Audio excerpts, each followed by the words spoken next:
Yo, what's good? Big Z here, and today I'm going to show you guys how to make this.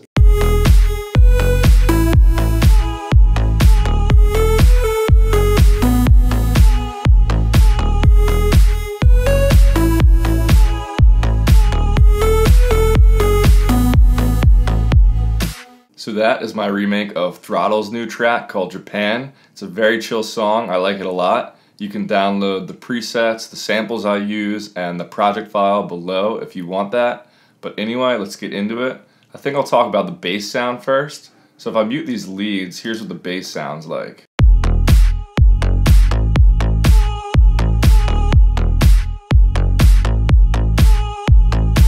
So it's a pretty big sounding bass, and the way I got that bass sound was to layer two different sounds together. One's a lower bass that's longer, and one's a shorter bass that's higher in the frequency spectrum.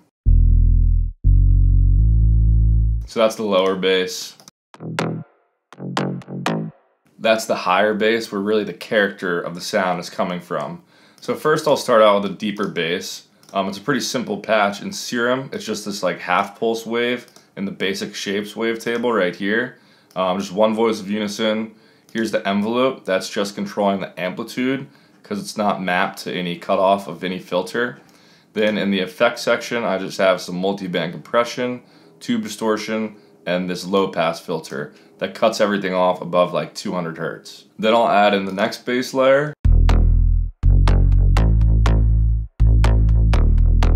So this sound in Serum is from the gritty wavetable in the digital section. It's a really cool sounding wavetable.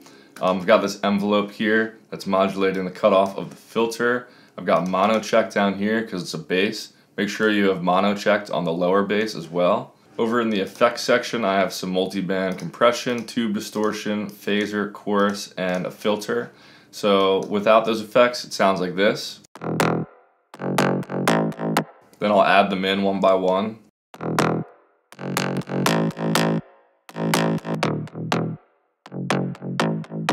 So I'm also adding an EQ on this bass just to cut out everything below like 150 Hertz to make room for the other bass and shape it a little bit more. Then this bass is more sidechain than the other bass, so I have 100% wet kickstart on there. And then I'm sending both of these basses to a bass bus so they can be compressed together just to glue them together a little bit more. And also I'm sidechaining both of them to the kick. So with the compression and the sidechain, they just both sound a lot more cohesive. Let's move on to the lead sounds.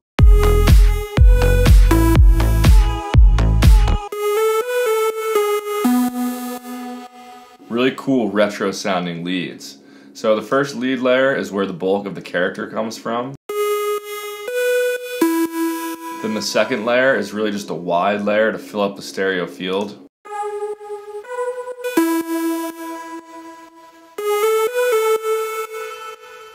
So this first sound is just this basic WRD wave in the analog section. Just got one voice of unison. It's got this envelope with a super long release time, and that's why it gets that like floating feeling with the super long release time.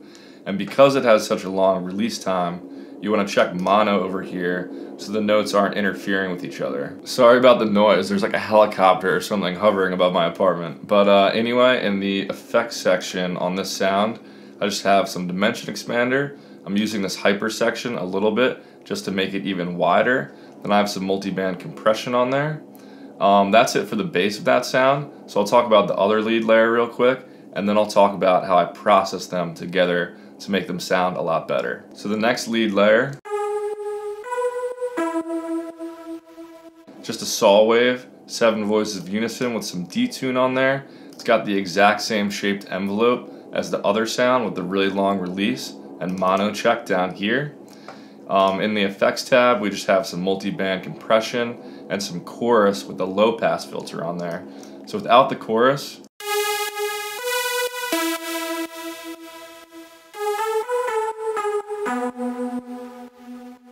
that just makes the sound a lot smoother and takes a lot of the high frequencies away, so you focus on the other lead sound more. So I'm sending both these leads to a reverb, a delay, and some other effects here. So without anything on there, they would sound like this.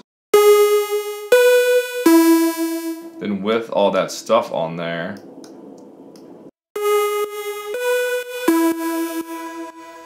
it all helps it to sound more airy and retro. So I have this reverb on there, pretty long reverb, like 3-second decay time. I also have a delay on there from Echo Boy, and that is just a ping pong delay, an 8th note ping pong delay. And I'm sidechaining that delay to the original lead signal, just so it just comes in after the lead stops playing.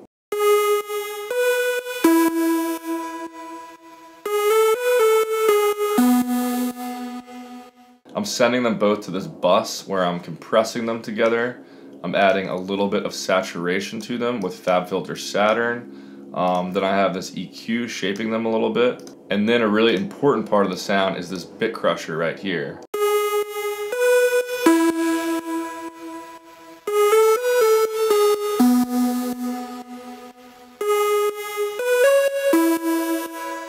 So you can get a really cool vibe just messing around with the Bit Crusher plugin for a while, and it's just made this sound a lot more retro feeling. So then after that, I'm using FabFilter Pro C2 to sidechain the leads to the kick.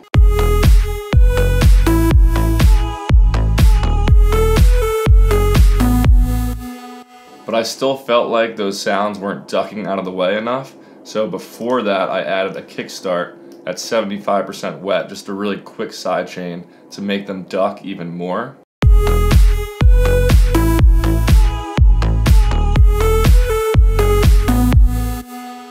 So like I said, you guys can download the presets and the samples and even the project file below if you want it.